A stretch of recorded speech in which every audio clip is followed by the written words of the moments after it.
Welcome back to our channel.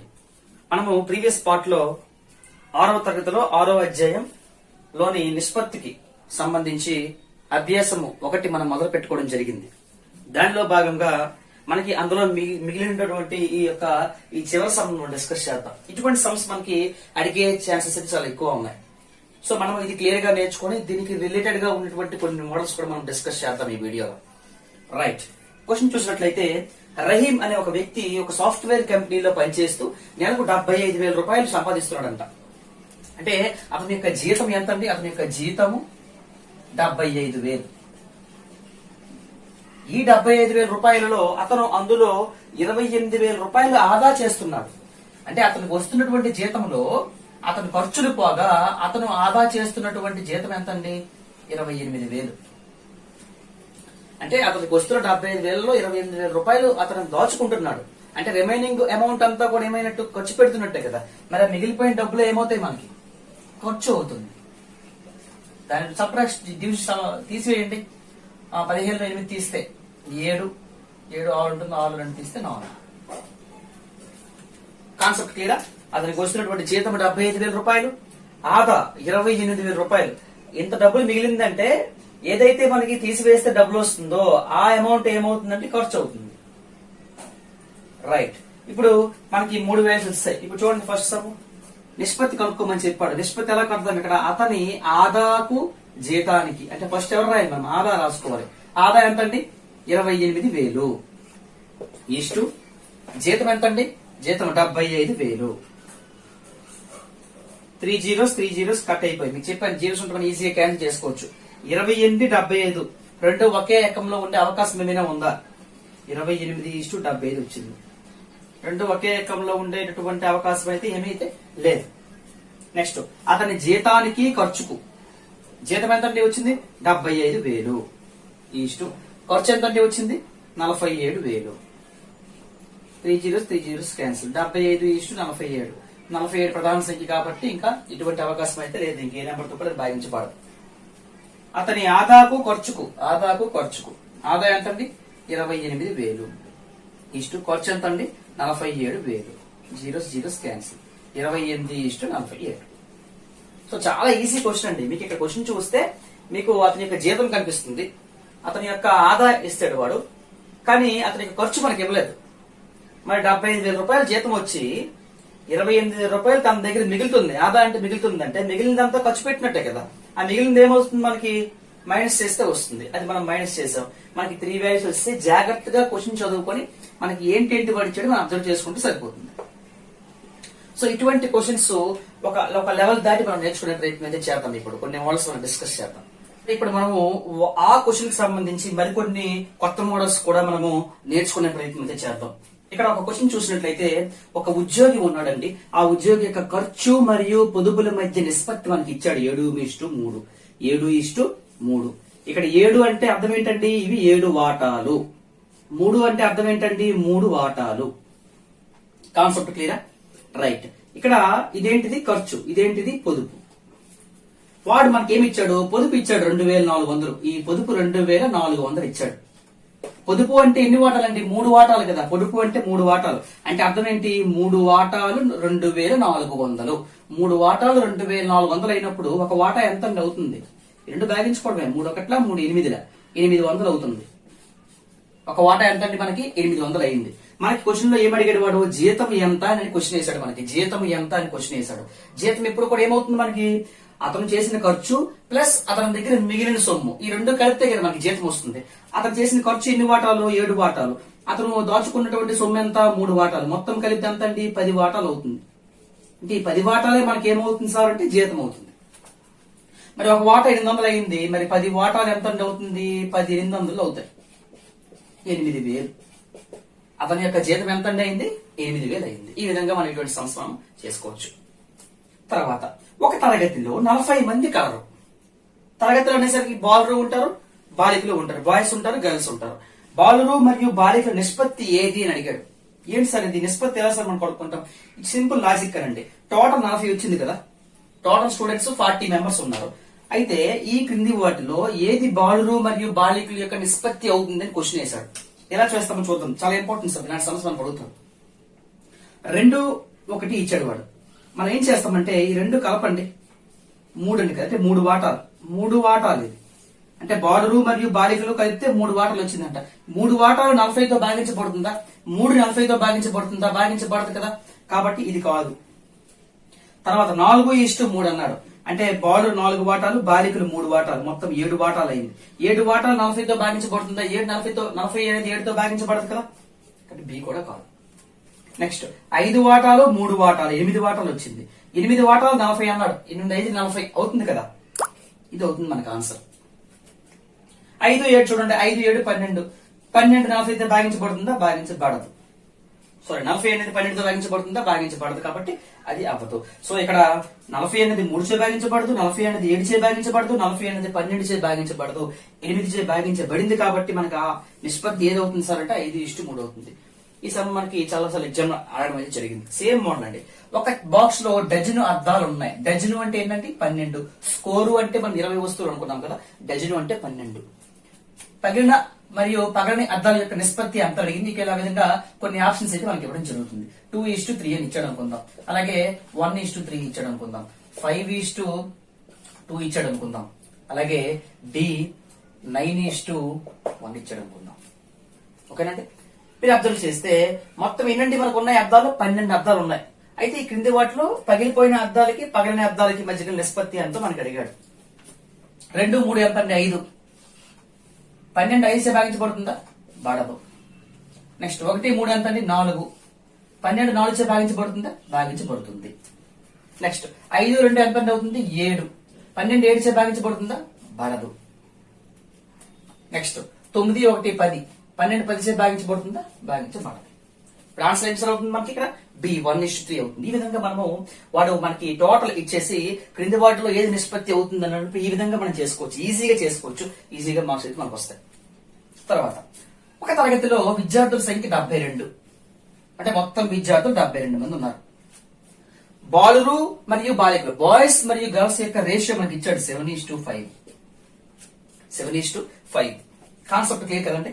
ఇప్పుడు చూస్తే బాలుర సంఖ్య కన్నా ఎంత ఎక్కువ, బాలుర సంఖ్య బాలికల సంఖ్య కన్నా ఎంత ఎక్కువ. మీకు నేను ఇక్కడ 2 మెథడ్స్ చెప్తాను. మీకు చూడండి, ఫస్ట్ మెథడ్ ఏంటంటే టోటల్ ఇచ్చాడు. ఎప్పుడైతే టోటల్ ఇచ్చాడో నిష్పత్తిని కూడా మీరు కలపండి. 7 5 ఎంత అండి? 12. 7 5 ఎంత అండి? 12. ఇక్కడ 7 అంటే ఎవరిదండి? 7 అంటే ఫస్ట్ ఏంటి? బాయ్స్ దే కదా.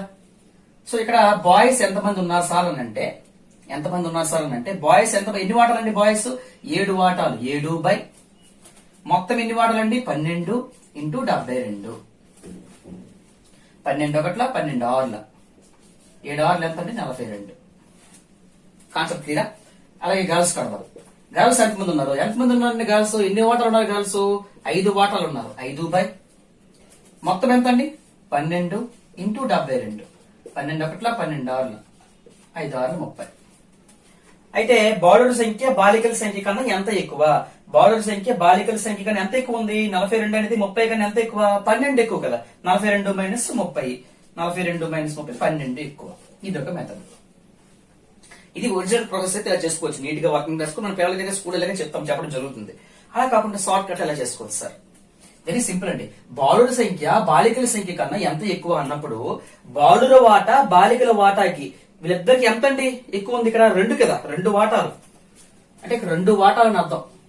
అంటే 2 వాటాలు ఎక్కువ ఉంది. 2 వాటాలు ఎక్కువ ఉంది. బాలులకు బాలికలకు మధ్య ఉన్న వాటాలకు చూసుకుంటే ఆ వాటాల మధ్య తేడా ఎంత ఉంది? మనకి 2 వాటాలు ఉంది. ఇప్పుడు చూడండి, మీకు సమ్ అయిపోతుంది క్లియర్ గా. 2 బై మొత్తం ఎంత అండి? మొత్తం ఎంత అండి? 12 కదా. మొత్తం నిష్పత్తి ఎంత? 12 ఇంటూ టోటల్ స్టూడెంట్ 72 మంది. 12 ఒకట్ల 12 ఆరుల 2 ఆరులు 12. That is the answer. Process అంతా కాకుండా సింపుల్ గా మనం చేసుకోవచ్చు. 7 వాటాలకి 5 వాటాలకి మధ్య గల భేదమే కదా మనకు కావాల్సింది అవుతుంది. బాలుర సంఖ్య బాలికల సంఖ్య కన్నా ఎంత ఎక్కువ అన్నప్పుడు వీళ్ళిద్దరికి మధ్యలో ఈ 2 వాటాల మధ్య ఉన్న భేదం మనం చూడాలి. ఎంతండి భేదము? 2 వాటాలు. 2 బై మొత్తం నిష్పత్తి కామన్ అండి, ఏ సమయం సరే. 2 బై 12 ఇంటూ మొత్తం స్టూడెంట్స్ ఎంతమంది? 72 చేసుకుంటే మనకి ఆన్సర్ వస్తుంది. క్యాన్సిల్ చేసుకుంటే 12. ఈ విధంగా ఇవన్నీ కూడా నీట్ గా మీ నోట్స్ రాసుకుంటే వెరీ వెరీ ఇంపార్టెంట్ సమ్స్ ఇవన్నీ కూడా. నెక్స్ట్ మోడల్ సమ్ డిస్కస్ చేద్దాం. నెక్స్ట్ మోడల్ అంటే మనం చూద్దాం. ఒక పట్టణంలో ఓటర్ల సంఖ్య 12,500 అంట. ఒక ఊర్లో ఉన్నటువంటి ఓటర్లు ఎంతమంది ఉన్నారు? 12,500. 2 వ్యక్తుల మధ్య పోటీ జరిగింది. వారు పొందిన ఓట్ల మధ్య నిష్పత్తి 16:9. వెంటనే మనం చేయవలసింది ఈ రెండు కలిపియండి 25. ఫిక్సింగ్ ఇది 25. అయితే గెలిచిన వ్యక్తి ఎన్ని ఓట్ల మెజారిటీ పొందెను. ఇక్కడ మెజారిటీ అంటే ఏంటండి? ఒక వ్యక్తి ఇంకొక వ్యక్తి మీద పోటీ చేసి గెలిచినట్లయితే అక్కడ మెజారిటీ ఎలా చెప్తాము? అవతల వ్యక్తి మీద ఈ వ్యక్తి 200 ఓట్ల మెజారిటీతో గెలిచాడు అని చెప్పేసి మనకి అనౌన్స్ చేస్తారు. అక్కడ 200 ఓట్లు అన్నవి ఏంటి? గెలిచిన వ్యక్తి పొందిన ఓట్లు మైనస్ ఓడిపోయిన వ్యక్తి పొందిన ఓట్లు మైనస్ చేస్తే మనకు వచ్చేది మెజారిటీ అవుతుంది. అంటే మెజారిటీ అయితే ఎంత తేడాలో గెలిచారని అర్థం. ఇక్కడ ఎలా వస్తుంది సార్? సింపుల్ ఎలా చేయొచ్చు? ఇది గెలిచిన వాడిది 16 వాటాలు, ఇది ఓడిన వ్యక్తిది. ఎంత మెజారిటీ అన్నప్పుడు వీళ్ళిద్దరికి ఎంత డిఫరెన్స్ ఉంది? 16కి 9కి డిఫరెన్స్ ఎంత? 7 వాటాలు కదా, 7 వాటాలు. ఇక్కడ నాకు ఇప్పుడు ఏం కావాలి? 7 వాటాలు కావాలి నాకు. ఆ మెజారిటీ ఎంత అంటే ఎంత డిఫరెన్స్ ఉందో నాకు కావాలి. 7 వాటాలు నాకు కావాలి. 7 బై టోటల్ ఎంత అనుకున్నాము? ఎంత వచ్చింది మనకి? 25. ఇంటూ ఏం చేస్తామండి? మనకు తెలిసిన రేషియో ఉంది కదా, టోటల్ 12,500 అయిపోయింది. 25 ఒకట్ల 25 5ల 7 5 35, 2 సున్నాలు ఉన్నాయి కాబట్టి 2 సున్నాలు 3,500. సింపుల్ గా చేసుకోవచ్చు వితౌట్ ప్రాసెస్ అనమాట. మనకి మెజారిటీ కావాలి అంటే ఈ రెండు మైనస్ చేసుకోండి. నిష్పత్తిగా ఈ పూర్వ పరపదాల మధ్య తేడా అవుతుంది మెజారిటీ. ఎంత అంటే తేడా 7. 7 బై మొత్తం ఎంత అంటే 25 ఇంటూ టోటల్ ఓట్స్ ఏంటండి? 100. ఈ విధంగా మనం చేసుకోవచ్చు. కుర్చీ మరియు టేబుల్ మధ్య నిష్పత్తి. కుర్చీ ఇచ్చాడండి, చైర్ కి టేబుల్ కి మధ్య నిష్పత్తి మనకి ఇచ్చాడు 5:4. వెంటనే కలిపేయండి. 5 9 అంటే 14 అవుతుంది. పక్కన పెడదాం. కుర్చీ ధర 600 రూపాయలు అంట. కుర్చీ ధర ఎంత అండి? 600 రూపాయలు. కుర్చీ ధర, ఇక్కడ కుర్చీ అంటే ఎవరండి? చైర్ కదా. అంటే 5 వాటాలు. ఇక్కడ 5 వాటాలు ఎంత అండి ఇచ్చాడు మనకి? 600. 5 వాటాలు 600 అయినప్పుడు ఒక వాటా ఎంత అండి అవుతుంది? 5 ఒకట్ల 5 12 60 కదా, అంటే 120 రూపాయలు అవుతుంది. ఒక వాటా ఎంత అండి? 120 రూపాయలు అయింది. ఒక వాటా 120 రూపాయలు. నాకేం ధర కావాలి ఇప్పుడు? టేబుల్ ధర కావాలి. టేబుల్ ఎన్ని పార్ట్స్ ఉంది చూడండి? 9 పార్ట్స్ ఉంది, అంటే 9 వాటాలు ఉంది. ఒక వాటా 120 అయినప్పుడు 9 వాటాలు ఎంత అవుతుంది? 9 120 అవుతుంది. ఎంత అండి? 12 108. 0 ఉంది కాబట్టి 0, అంటే 1080 రూపాయలు అవుతుంది. 1080 రూపాయలు అవుతుంది అన్నమాట కాన్సెప్ట్. ఇంక ఇది అవసరం లేదు ఇంకా. బట్ గుర్తుపెట్టేసుకోండి, మాక్సిమం రేషియో వస్తే ఈ రెండు కలిపేసుకొని పెట్టుకుంటే అవసరమైతే మనం యూజ్ చేసుకోవచ్చు. రైట్. ఒక తరగతిలో బాలురు మరియు బాలికల నిష్పత్తి ఇచ్చాడు. ఇదిగో ఇది బాయ్స్ ది, ఇది గర్ల్స్ దంట. సో 9 5 ఇచ్చాడు, 14 అవుతుంది. పక్కన పెడదాం. నెక్స్ట్ బాలుర సంఖ్య 45. బాలుర సంఖ్య 45 అంటే బాయ్స్ ఫస్ట్ డే కదా, బాయ్స్ అంటే 9 వాటాలు. 9 వాటాలు ఎంత అండి? 9 వాటాలు 45. 9 వాటాలు 45 అయినప్పుడు ఒక వాటా ఎంత అవుతుంది? 9 5 కదా. ఒక వాటా ఎంత అవుతుంది? 5 అవుతుంది. ఒక వాటా మనకి 5 అయింది. ఇప్పుడు నాకు వాడు అడిగింది బాలిక కోసం అడగలేదు, మొత్తం అడిగాడు. మొత్తం అంటే ఎంత అయింది చూడండి, ఇక్కడ మొత్తం 14 అయింది కదా. అంటే 14 వాటాలు ఎంత అవుతుంది మనకు కావాలి. ఒక వాటా 5 అయినప్పుడు 14 వాటాలు ఎంత అవుతుందండి? 14 5 అవుతుంది, 70. అంటే మొత్తం విద్యార్థులు ఎంతమంది అండి? 70 మంది. ఒకవేళ బాలికల కోసం అడిగారు అనుకోండి, ఈ 70 మైనస్ బాలు తీసేయండి 45, మీకు వచ్చేస్తుంది 25 ఆన్సర్. ఈ విధంగా మనం చేసుకోవచ్చు. రైట్. ఇది ఇంపార్టెంట్ సమ్ లాంటి. ఇంతవరకు మనం ఇద్దరికే పంచడం నేర్చుకుందాం, ఇప్పుడు ముగ్గురికి పంచడం నేర్చుకుందాం. రైట్. మొత్తం అమౌంట్ ఎంత అండి? 1080. ముగ్గురు వ్యక్తులకు పంచాలి, ABCలకు పంచాలి. వాళ్ళకి నిష్పత్తి మనకి, వాళ్ళకి వచ్చినటువంటి వాటా నిష్పత్తి మనకి ఇచ్చాడు 5:4:3. ముందు మీరు నిష్పత్తిని కలిపియండి. 5 4 9, 9 3 12. అంటే అర్థం ఏంటి? 12 వాటాలు అనమాట. 12 వాటాలు చేస్తే ఎంత అవుతుంది? అది 1080 రూపాయలు అవుతుంది చెప్పాడు వాడు. 12 వాటాలు 1080 రూపాయలు అంట. అంతే కదా, మొత్తమే కదా 1080 రూపాయలు వచ్చింది. 12 వాటాలు 1080 అయినప్పుడు ఒక వాటా ఎంత అవుతుంది?